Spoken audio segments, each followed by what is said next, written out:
had to go through the weeding process of seeing which ones, kind of bubbled up to the top.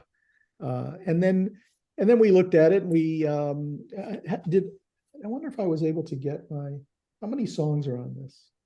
I think it's about like 30. 22, I think.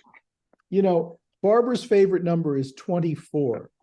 So I Right. try to get 24 songs on these Oh, double. it's 22. 22, yeah. And the length of some of them prohibited me from adding 2 more songs. So it would have been 24 if I could have, but Totally. we only made it to 22. And then so that's how that was the process. Well, I was very excited because you have one of my all-time favorite Barbara songs, which is Two People. And Barbara wrote the music to that. And this is a song that fits this album perfectly because I feel like nobody knows it. It kind of, slipped away. Yeah. Do you remember Barbara talking about it? And is she like, hey, I wrote the music for that? Or does she kind of forget that because it was like 35 years ago? Oh, she doesn't forget the songs that she's written. To further the process, to give you an insight into the further process, once she had identified her favorite two lost gems, 2 hidden gems on each LP, then we actually listened to these songs, to the songs that she had picked. We actually sat down and listened to them. And then she'd go, oh, I don't like the arrangement as well. Okay, we'll move on to, and so she'd go to the other song. So there was a bit of a winnowing process through the whole thing.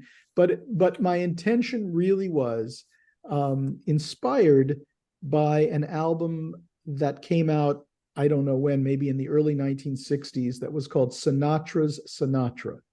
And the concept of that album was that Frank picked his favorite songs from his catalog, and these were his favorite songs. And so I've never heard of that album.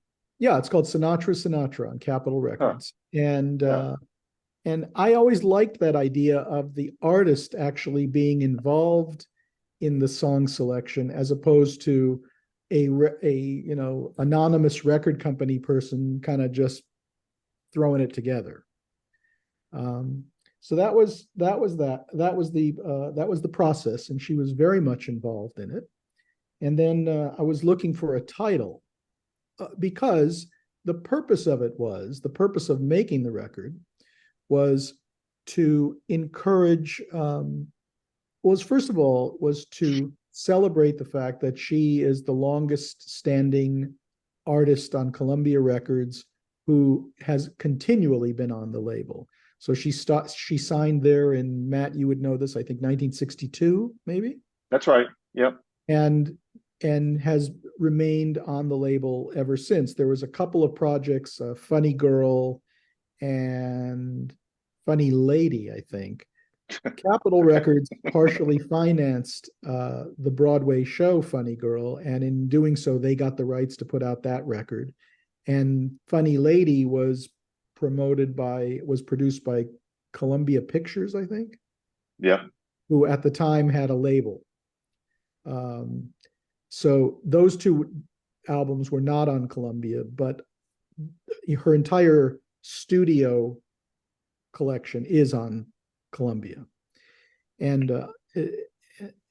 there have been many, legendary artists on Columbia, like Tony Bennett, Johnny Mathis, Miles Davis, Billie Holiday, but all of those artists left for periods of time. So Barbara is the longest continual artist on Columbia Records. And because of that, I thought it would be nice to put a record together called, that had the subtitle, A Celebration of 66 Decades on Columbia Records. And then I was speaking to our friend Richard J. Alexander, who I often go to for ideas. And I said, I'm really kind of stuck for a title for this album because it's too long-winded to say A Celebration of 6. And he said, well, he says, she's ageless and evergreen. That's the message of this album. and so then I modified that to Evergreens, and hence a title was born. And then It's a good title.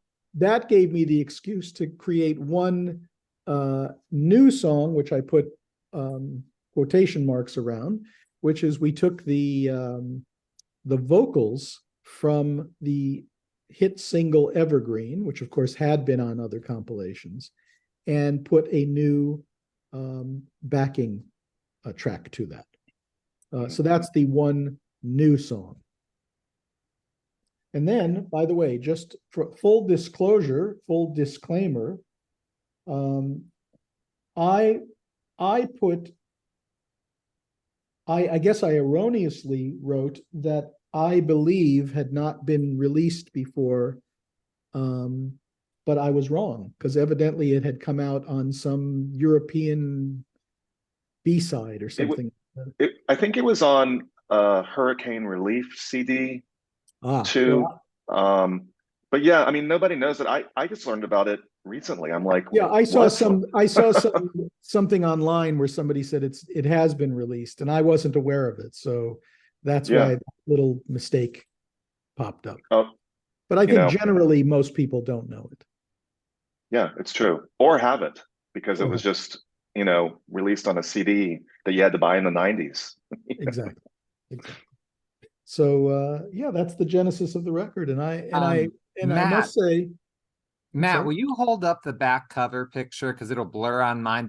Tell me about this back cover picture. I think it's the best back cover she's ever done. Where is that picture from, Well, and how did you guys get that? once again, Richard J.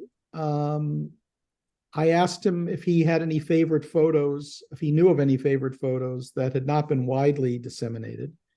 And he suggested this as the front cover. And I showed it to Barbara, and Barbara really liked the photo, but she had the cover where she's wearing the pink sweater.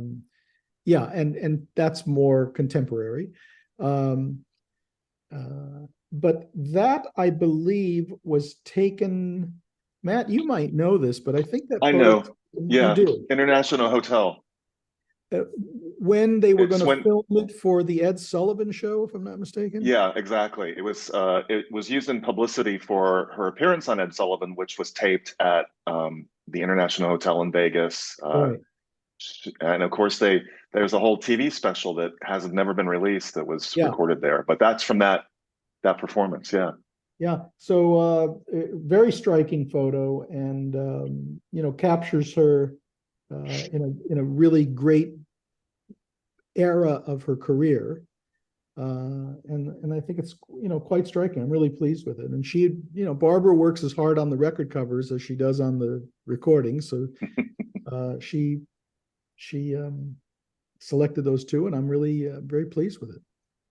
Now, did you guys do any technical work on any of these tracks? Like, were they remastered or? Yeah, okay. So they're all just original recordings. Yeah, Joachim van der Sag was not involved here. He was not involved in this particular one. He was very involved in the Yentl recordings, but not in this Evergreens package.